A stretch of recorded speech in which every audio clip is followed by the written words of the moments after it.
அஸ்ஸலாமு அலைக்கும் வரஹ்மத்துல்லாஹி வபரகாத்துஹு. தினமும் ஒரு தெளிவு. பாங்கு, இகாமத், ருக்கு மற்றும் சஜிதா ஆகிய எதுவும் இல்லாமல் ஜனாசா தொழுகை நிறைவேற்றப்படுகிறதே, இதற்கான காரணம் என்ன என்று ஒரு கேள்வி கேட்கப்பட்டிருக்கிறது. அன்பிற்குரிய சகோதர சகோதரிகளே, தொழுகை என்று சொன்னால் பாங்கு சொல்லப்பட வேண்டும், இகாமத் சொல்லப்பட வேண்டும், ருக்கு செய்ய வேண்டும், சஜிதா செய்ய வேண்டும் என்று நாம் பழகி இருக்கிறோம். அப்படி இருக்க, இறந்தவர்களுக்காக நடத்தப்படும் பாவ மன்னிப்பு பிரார்த்தனையான ஜனாசா தொழுகையில் இவை எதுவுமே இல்லையே, அதற்கான விளக்கம் என்ன என்பதே இந்த கேள்வி. அன்பானவர்களே, மார்க்க ரீதியாக நாம் ஒரு செயலை செய்வதாக இருந்தால் அதை எப்படி செய்ய வேண்டும் என்று அல்லாஹ் தன்னுடைய தூதரின் மூலம் கற்றுக் கொடுத்திருக்கிறானோ அப்படி செய்ய வேண்டும். அதன் மூலமாகவே நாம் நன்மையை பெற முடியும்.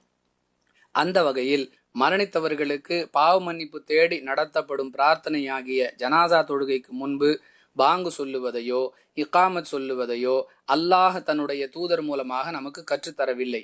எனவே ஜனாசா தொழுகைக்கு முன்பு பாங்கு மற்றும் இகாமத் ஆகியவை சொல்லப்படுவது இல்லை.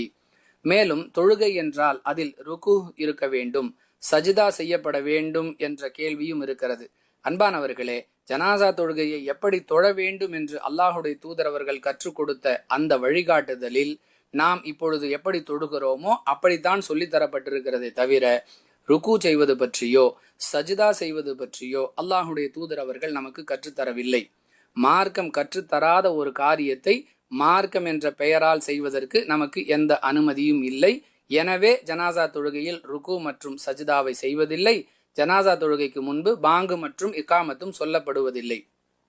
காரணம் இப்படி இருக்க, இதையெல்லாம் விட்டுவிட்டு இதற்கு அதுதான் காரணம், அதற்கு இதுதான் காரணம் என்று மார்க்கம் சொல்லாத ஒரு காரணத்தை நாம கற்பனை செய்து கூறுவதற்கும் நமக்கு எந்த அனுமதியும் இல்லை. அவ்வாறு கூறுவது அல்லாஹுவின் விஷயத்தில் நாம் இட்டு கட்டிய குற்றம் செய்த நிலைமையை நமக்கு ஏற்படுத்திவிடும். எனவே மார்க்கம் சொன்னதைத்தான் மார்க்கமாக நாம் நடைமுறைப்படுத்த வேண்டும் என்பதே இந்த கேள்விக்கான தெளிவு. வாஹிரு தஅவானா அனில் ஹம்துலில்லாஹி ரப்பில் ஆலமீன். அஸ்ஸலாமு அலைக்கும் வரஹ்மத்துல்லாஹி வபரகாத்துஹு.